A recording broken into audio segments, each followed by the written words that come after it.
Вот. Вот, что снимать. Не надо снимать. Рядышком, кстати.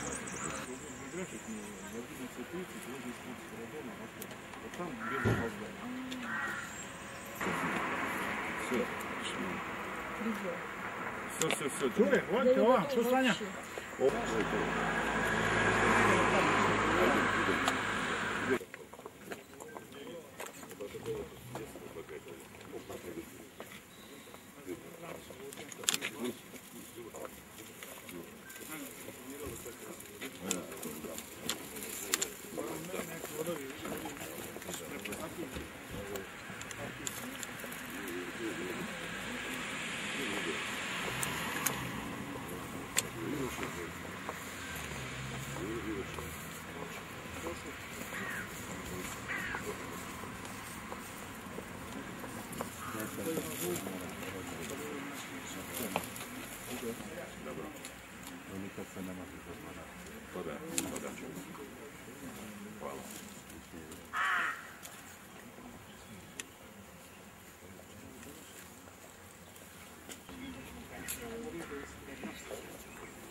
Ja pozdravljam sve one koji su danas došli ovdje, koji su željeli, imali vremena da odaju počast, ja bih rekao, pobjednicima iz Drugog svjetskog rata, znači da se podsjetimo na te pobjednike i drago mi je, posebno mi je drago da vidimo ovdje delegaciju naše bratske Rusije, delegaciju rafinerije nafte.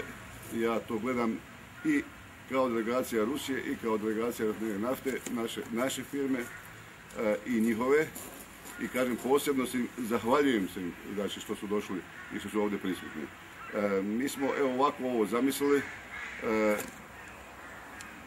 da položimo vijence i cvijeće žrtvama, ali i borcima koji su poginuli u Drugom svjetskom ratu. Stavit ćemo cvijeće na spomen ploču ubijenim Jevrejima i danas ćemo se posjetiti na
neka im je vječna slava i hvala.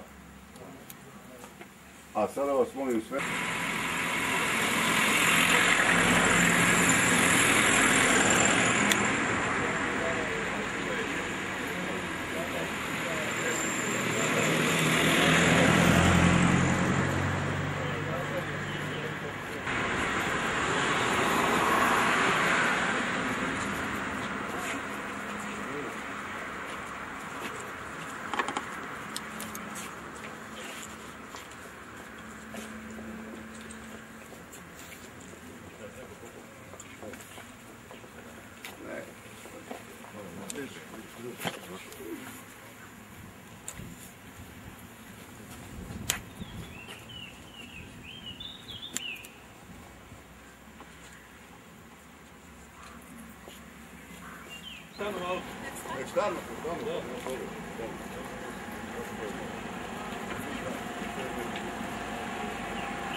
Molim vas,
Načelniče, danas je opština Brod obilježila Dan pobjede nad fašizmom. Evo, bile su ove manifestacije, polaganje cvijeća i vijenaca. Pa evo, recite nam zapravo na koji način se njeguje tradicija u borbi protiv fašizma. Da kažem da mi iz opštinske administracije pokušavamo pobrati sve događaje bitne za građane Broda, pa naravno i šire Republike, pa i Bosne i Hercegovine. Ovaj današnji datum je datum koji u istoriji sigurno predstavlja nešto što je za poštovanje, nešto svijetlo u istoriji naroda sa ovog prostora, iako je u međuvremenu od početka ovog posljednjeg rata pomalo padao u zaborav, godinama nije se obilježavao nikako, a evo mi smo htjeli na ovaj način da pokažemo da poštujemo sve ono iz istorije ovog naroda što je dobro, a cijenimo da je to jedna od najsvjetlijih pobjeda nad najvećim zlom koje je moglo zaprijeti čovječanstvu. Prema tome, ovim simboličnim polaganjem vijenaca, cvijeća na postojnicu, palih boraca Drugog svjetskog rata, poginulih Jevreja i evo simbolično i učesnika ovog rata, mi dajemo svoj doprinos i svoje poštovanje prema tim događajima koji su obilježili čitav jedan vijek.